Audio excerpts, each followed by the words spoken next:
नमस्कार दोस्तों, शुभ संध्या। आप सभी का स्वागत है आज की हमारी एनसीईआरटी क्लास 8 के इस खास क्लासेस में।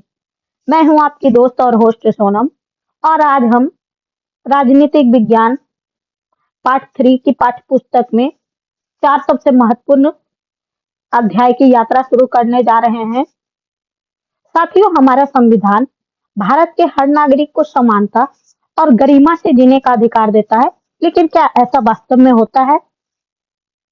तो आज की इस यात्रा में हम भारतीय समाज के उन पहलुओं को समझेंगे जो आज भी हमारे समाज में असमानता भेदभाव के रूप में विद्यमान है। तो आज की इस क्लासेस में हम चैप्टर 7 हाशियाकरण की समझ, चैप्टर 8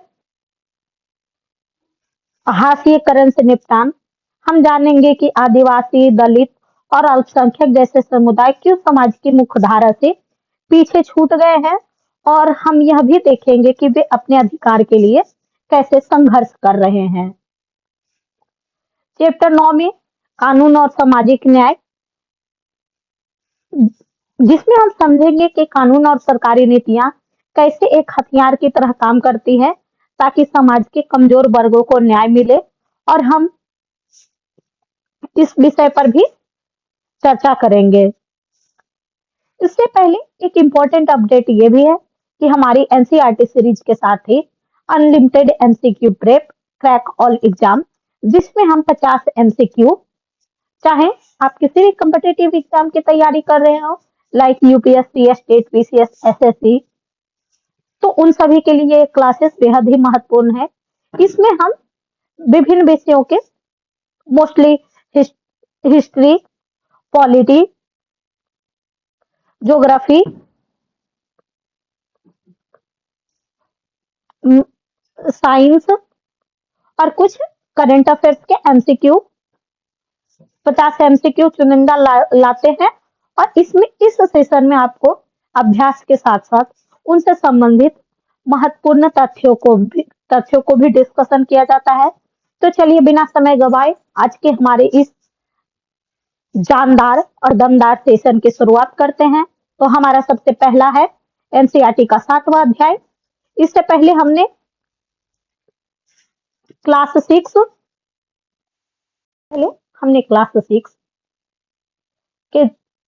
6 के सारे चैप्टर, क्लास 7 के सारे चैप्टर और क्लास 8 का चैप्टर 1 to 6 हमने कंप्लीट करवा दिया है। अगर आपने ये सारी क्लासेस नहीं देखी है तो आप प्लेलिस्ट में जाकर के उन्हें देख सकते हैं। तो चलिए शुरू करते हैं आज का हमारा ये सेशन। सबसे पहले हम समझेंगे कि ये हाशियाकरण होता क्या है। जनरली तौर पर हाशियाकरण हमारे कॉपी के बाईं ओर खाली जगह होती है जहां आमतौर पर लिखना नहीं होता है। हम जनरली ये जानते हैं कि हाशिया ये होता है। वहीं हाशिए का एक दूसरा मतलब ये भी होता है जिसे किनारे या हाशिए पर धकेल दिया गया हो, ऐसे में वह व्यक्ति चीजों के केंद्र में नहीं रहता है। तो नेक्स्ट हम जानते हैं उस चैप्टर में स्टोरी टेलिंग के रूप में और कुछ केस स्टडी के रूप में दिया गया था। इससे वो कहानी हमारे लिए उतनी इम्पोर्टेंट नहीं है, तो हमने कुछ कुछ इम्पोर्टेंट शब्दावली और उससे संबंधित तथ्यों को आपके सामने इस इस पीपीटी में रिप्रेजेंट कर रही हूँ। तो आदिवासी शब्द का मतलब होता है मूल निवासी। ये ऐसे समुदाय हैं जो जंगलों के साथ जीते आए हैं। भारत में 8% आदिवासी आबादी है और देश के बहुत सारे खनन एवं औद्योगिक क्षेत्र आदिवासी इलाके में हैं। जैसे में जमशेदपुर, राउरकेला, बोकारो, भिलाई इत्यादि का नाम आप सभी ने सुना होगा। वहां पर 500 से अधिक तरह के आदिवासी समूह रहते हैं। वहीं छत्तीसगढ़, झारखंड, मध्य प्रदेश, उड़ीसा, असम, मणिपुर, मेघालय, मिजोरम, नागालैंड एवं त्रिपुरा आदि राज्यों में आदिवासियों की संख्या काफी अधिक है। नेक्स्ट है जनजातीय धर्म। आदिवासियों के बहुत सारे जनजातीय धर्म होते हैं। उनके धर्म इस्लाम, हिंदू, ईसाई इत्यादि भी होते हैं। वे अक्सर अपने पुरखों की गांव और प्रकृति की उपासना करते हैं और प्रकृति से जुड़ी आत्माओं में पर्वत, नदी, पशु आदि होते हैं। भाषाएं आदिवासी की अपनी भाषा रही हैं, उनमें से ज्यादातर संस्कृत से बिल्कुल अलग, संभवतः उतनी ही पुरानी है। इसमें से संथाली बोले जाने वाली की संख्या अधिक है, यानी आदिवासियों में सबसे अधिक संथाली भाषा बोली जाती है। आदिवासी और प्रचलित छवियां, हमारे देश में आदिवासियों को एक खास तरह से पेश किया जाता है।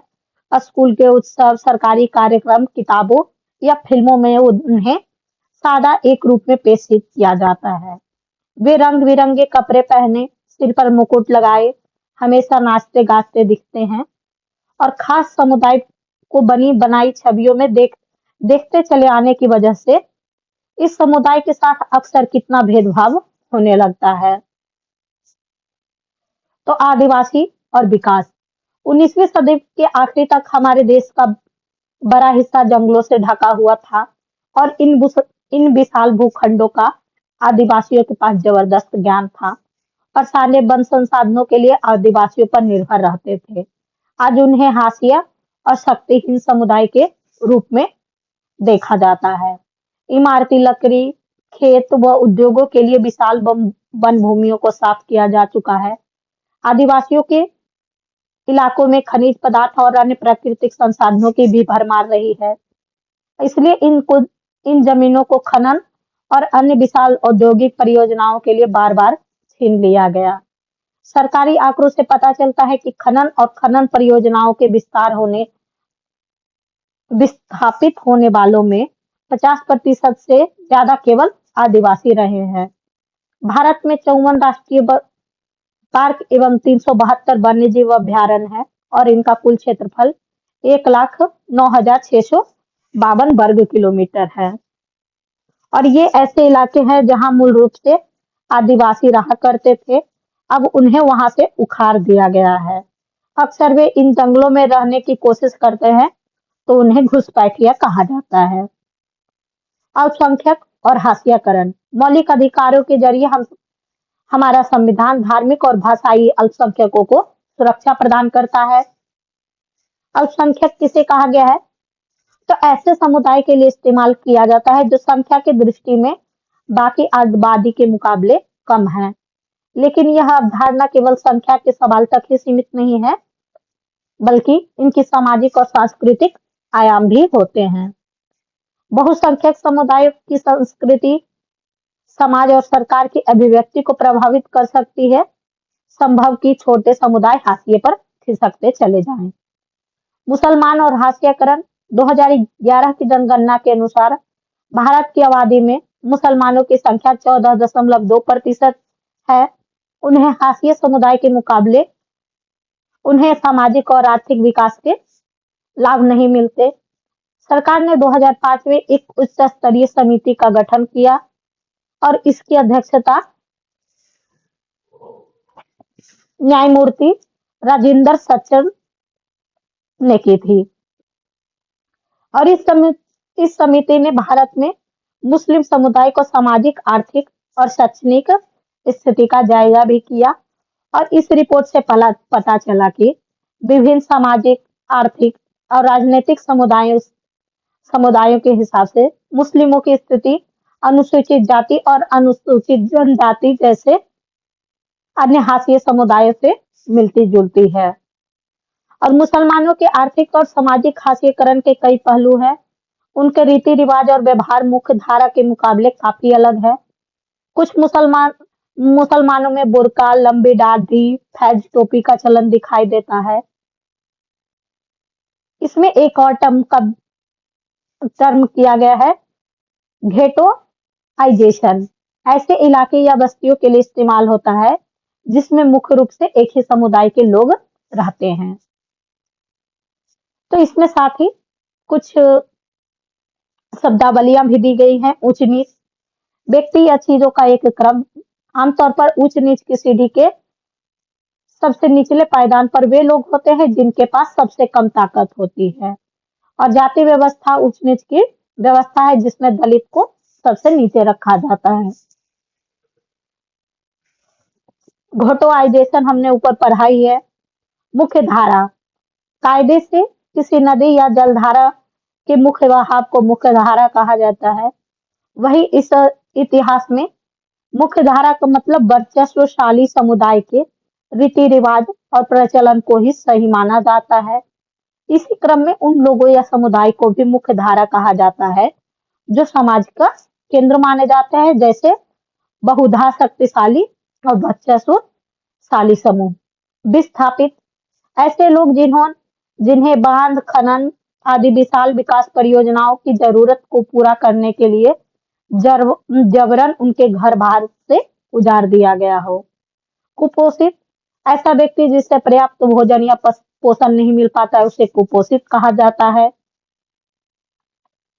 नेक्स्ट है हमारा चैप्टर 8 जिसमें हास्यकरण से हमने चैप्टर 7 में हास्यकरण के बारे में पढ़ा और चैप्टर 8 में हास्यकरण से निपटान के बारे में पढ़ेंगे। तो हास्यकरण के निपटान के लिए संविधान के अनुच्छेद 17 में अस्पृश्यता के विरुद्ध प्रावधान किया गया है, जिसके अनुसार किसी भी दलित को शिक्षा, मंदिर में प्रवेश और सार्वजनिक सुविधाओं को इस्तेमाल करने से रोका नहीं जा सकता है। वहीं अनुच्छेद 15 के तहत किसी भी नागरिक के साथ धर्म, जाति, नस्ल, लिंग, जन्म स्थान के आधार पर भेदभाव नहीं किया जा सकता। समानता के अधिकार का हनन होने पर दलित इस अनुच्छेद का सहारा ले सकते हैं। दलित या अल्पसंख्यक इस अनुच्छेद का सहारा ले सकते हैं। साथ ही संविधान के मौलिक अधिकार के अंतर्गत अनुच्छेद 29 में अल्पसंख्यक समुदाय को सांस्कृतिक और धार्मिक व्यवस्था को सुरक्षित रखने का अधिकार प्राप्त है। अनुच्छेद 30 के अंतर्गत अपनी संस्कृति व धर्म विशेष से संबंधित शिक्षण संस्थाओं को स्थापित करने का अधिकार है।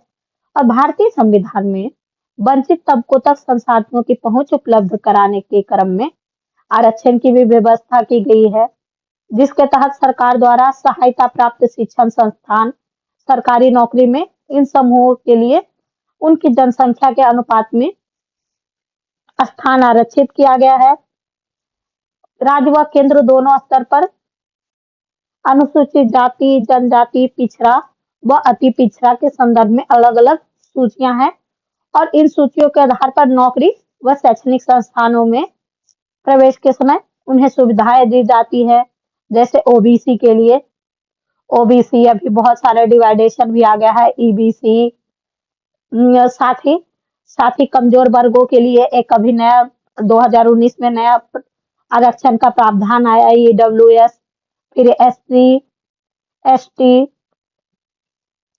इन सभी को अलग अलग। मुसलमान व पारसी धार्मिक सांस्कृतिक समूहों को अपनी संस्कृति की सुरक्षा का संवैधानिक अधिकार मिला हुआ है। आरक्षण को व्यवस्थित करने व्यवस्था के अंतर्गत शिक्षा संस्थानों और सरकारी नौकरियों में दलितों व आदिवासियों को विशेष आरक्षण प्राप्त होता है। आरक्षण के संदर्भ में केंद्र व राज्य स्तर पर जातियों की अलग अलग सूची होती है। जैसे कि ये इम्पोर्टेंट नहीं है कि कहीं पे भी किसी कुछ जाति को स्टेट में उन्हें ओबीसी, ईबीसी की सूची में रखा गया है, वही कास्ट सेंट्रल के लिस्ट में जाते ही जनरल में आ जाते हैं। नेक्स्ट है, इस स्थिति में अनुसूचित जाति और अनुसूचित जनजाति अधिनियम 1989 लागू हुआ। किसी भी अनुसूचित जाति या जनजाति के व्यक्ति के साथ उसकी प्रतिष्ठा के विपरीत व्यवहार करने पर अनुसूचित जाति व जनजाति के किसी व्यक्ति के स्वामित्व वाली जमीन पर किसी के द्वारा जबरदस्ती कब्जा करने, खेती करने या जमीन अपने नाम स्थानांतरित करवा लेने पर, किसी अनुसूचित जाति या जनजाति की महिला को अपमानित करने, जोर जबरदस्ती करने या हमला करने पर, या अनुसूचित जाति व अनुसूचित जनजाति के किसी व्यक्ति को कोई खाद्य पदार्थ, गंदा पदार्थ या गंदा खाने हेतु खाने हेतु विवश करने पर। 1970-80 के दशक में अनुसूचित जाति और जनजाति के लोगों ने खुद को संगठित किया। उन्होंने न केवल बराबरी के लिए आवाज उठाई, बल्कि अपनी जमीन और संसाधनों को हासिल करने के संदर्भ में अपने खिलाफ हो रहे अत्याचार के खिलाफ भी आवाज उठाई। फलस्वरूप सांसद ने अनुसूचित जाति व जनजाति अधिनियम 1898 पारित किया। इसमें शारीरिक रूप से खौफनाक व नैतिक रूप से निंदनीय अपमानों को भी शामिल किया गया। सिर पर मैला ढोने वाले बेहद अमानवीय स्थिति में काम करते थे। इस कारण उनके स्वास्थ्य को गंभीर खतरा बना रहता था और वे लगातार ऐसे संक्रमण के खतरे में रहते थे, जिससे उनकी आंख, श्वसन तंत्र, पाचन तंत्र पर असर पड़ता है। उनको ऐसी स्थिति से बचने के लिए 1993 में सरकार ने employment of manual scavengers and construction of dry latrines act 1993 पारित किया। यह कानून सिर पर मैला उठाने वाले को काम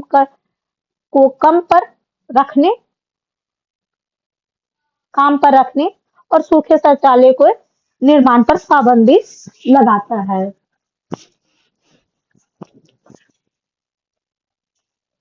नेक्स्ट इसी चैप्टर की कुछ इंपॉर्टेंट शब्दावली है। आग्रही, जो व्यक्ति या समूह पुरजोर तरीके से अपनी बात रखता है उसे आग्रही कहते हैं। बहिष्कार, इसका मतलब किसी व्यक्ति या समूह को बाहर निकाल देना या प्रतिबंधित कर देना होता है। नैतिक रूप से निंदनीय, ये ऐसे कृत्य होते हैं जो सभ्यता प्रतिष्ठा के सारे कायदे कानूनों के खिलाफ होते हैं। इस शब्द का इस्तेमाल आमतौर पर ऐसे घृणित और अपमानजनक कृत्यों के लिए किया जाता है जो समाज द्वारा स्वीकृत मूल्यों के खिलाफ होते हैं। नीति, एक घोषित कार्य दिशा जो भविष्य का रास्ता बताती है, लक्ष्य तय करती है या अपनाए जाने वाले सिद्धांतों व दिशा निर्देशों की व्याख्या करती है। नेक्स्ट है जन सुविधाएं। भारतीय संविधान के अनुच्छेद 21 में पानी के अधिकार को जीवन के अधिकार का हिस्सा माना गया है और सभी लोगों को स्वच्छ पानी, स्वच्छ पेयजल की भी व्यवस्था करना राज्य का कर्तव्य होगा। जन सुविधाएं, प्रत्येक व्यक्ति को बिजली, सार्वजनिक परिवहन, विद्यालय, कॉलेज की सुविधाएं मिलनी चाहिए। वहीं भारतीय संविधान 4 से 14 वर्ष के सभी बच्चों को शिक्षा का अधिकार देता है और सरकार की भूमिका सभी लोगों को जन सुविधा मुहैया कराने की जिम्मेदारी सरकार के ऊपर होती है।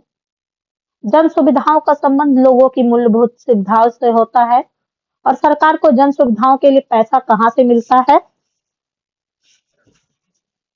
और जनता से मिलने वाले कर सरकार की आमदनी का मुख्य जरिया होता है। तो सरकार को कर के जरिए जन सुविधाओं के लिए पैसा मिलता है। चेन्नई में पानी की आपूर्ति, जन सुविधा सभी को मुहैया होने चाहिए, लेकिन हकीकत में ऐसा नहीं है। चेन्नई में पानी की बहुत स्कार्सिटी है और पानी की उपलब्धता के अलावा कुछ ही लोग सुरक्षित पेयजल तक पहुंच है और यह स्थिति पर्याप्त और स्वच्छ पेयजल उपलब्ध कराने के लक्ष्य से बहुत दूर है। निजी कंपनियां, पानी की कमी ने मुनाफे के लिए नए रास्ते खोल दिए और 13,000 से भी ज्यादा टैंकर इस काम में लगे हुए हैं। अब इसका विकल्प की तलाश, दुनिया भर में जल आपूर्ति की जिम्मेदारी सरकार पर रही है। दुनिया में ऐसे क्षेत्र हैं जहां सार्वभौमिक जल आपूर्ति सभी लोगों तक पहुंच चुकी है। निजी कंपनियों को जिम्मेदारी सौंपी गई है, लेकिन इससे पानी की कीमत में इजाफा हुआ है और बोलीविया में दंगे फैल गए। भारत में सरकारी जल विभाग की सफलता के कई उदाहरण रहे हैं। चेन्नई में जल विभाग ने वर्षा जल संचयन के लिए कई योजनाएं भी शुरू की है। 2011 के आंकड़ों के अनुसार भारत के 87% परिवारों के पास पेयजल की सुविधा है और घर के भीतर शौचालय 53% परिवारों में ही उपलब्ध है और 44% ग्रामीण घरों में बिजली पहुंच चुकी है। हालांकि ये आंकड़ा 2011 का है। एनसीईआरटी में इसी आंकड़े को दिया गया है, लेकिन हकीकत में हम इससे आगे बढ़ चुके हैं। कंपनी एक तरह की व्यावसायिक संस्थान होती है जिसकी स्थापना कुछ लोग या सरकार करती है, उसे कंपनी कहते हैं। निजी कंपनी जिन कंपनियों का संचालन और स्वामित्व निजी समूह या व्यक्तियों के हाथ में होता है। उदाहरण के लिए टाटा स्टील एक निजी कंपनी है, वहीं इंडियन ऑयल सरकार द्वारा संचालित कंपनी है। स्वच्छता मानव मल मूत्र को सुरक्षित ढंग से नष्ट करने की सुविधा, इसके लिए शौचालय का निर्माण किया जाता है और गंदे पानी की साफ सफाई के लिए पाइप लगाए जाते हैं और संक्रमण से बचने के लिए ऐसा करना जरूरी होता है। साथ ही हमने कंपनी के बारे में ऊपर पढ़ ही लिया है।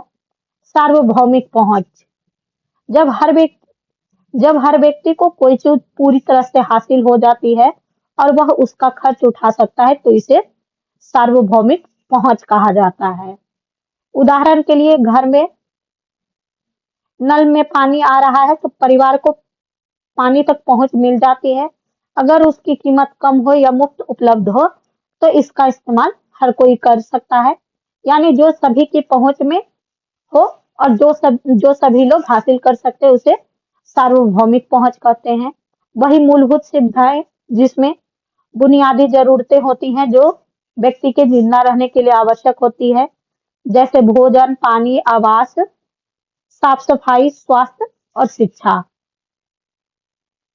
आज का हमारा आखिरी चैप्टर है क्लास 8 का कानून और सामाजिक न्याय। इससे पहले हम इस चैप्टर में कुछ इंपॉर्टेंट शब्दावलियां भी है।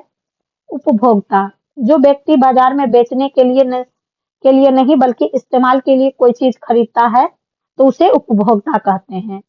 वहीं उत्पादक ऐसे व्यक्ति या संस्थान जो बाजार में बेचने के लिए चीज बनाता है उसे उत्पादक कहा जाता है।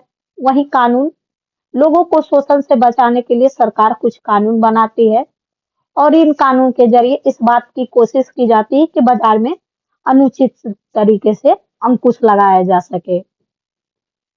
सामाजिक न्याय मजदूरों को सुरक्षा प्रदान करने के लिए न्यूनतम वेतन का कानून बनाया गया है। वहीं उत्पादक और उपभोक्ता के हितों की रक्षा के लिए भी कानून बनाए गए हैं। मजदूर, उपभोक्ता और उत्पादक तीनों के संबंधों को इस तरह से संचालित किया जाता है कि उनमें से किसी का भी शोषण ना हो। इसीलिए बहुत सारे कंपनी एक्ट भी है और मिनिमम वेजेज एक्ट भी है।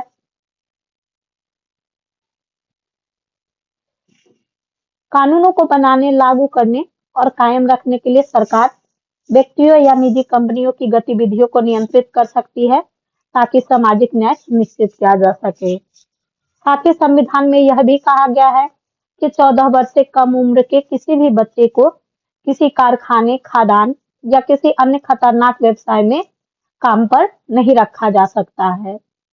सन 2011 की जनगणना के मुताबिक भारत में 4 से 14 साल की उम्र के 40 लाख से ज्यादा बच्चे विभिन्न नौकरी विभिन्न जगह नौकरी करते हैं। 2016 में संसद ने श्रम बल अधिनियम 1986 में संशोधन किया और 14 वर्ष से कम आयु के बच्चे के सभी व्यवसाय तथा किशोरों के जोखिम व्यवसाय और प्रतिक्रियाओं में नियोजन पर प्रतिबंध करता है।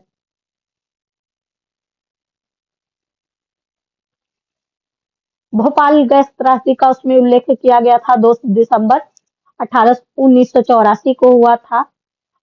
वहीं अनुच्छेद 21 जीवन के अधिकार का उल्लंघन न हो और 1998 के बाद सर्वोच्च न्यायालय ने अपने कई फैसले में यह आदेश दिया कि दिल्ली में सार्वजनिक जगह सीएनजी ईंधन का इस्तेमाल करें। तो हमारा चैप्टर 7, 8, 9 और 10 यहीं पे समाप्त होता है। मुझे उम्मीद है आपको इस सेशन से बहुत कुछ सीखने को मिलेगा और साथ ही आपकी कॉन्सेप्ट की क्लियरिटी भी आई होगी। तो आपको ये सेशन कैसा लगा कृपया कर कमेंट बॉक्स में अपनी प्रतिक्रिया देना ना भूलें। पढ़ते रहे, आगे बढ़ते रहे। Thank you for watching UPSC PCS with Sonam. फिर कल हम मिलेंगे एमसीक्यू के सेशन में। तब तक के लिए धन्यवाद।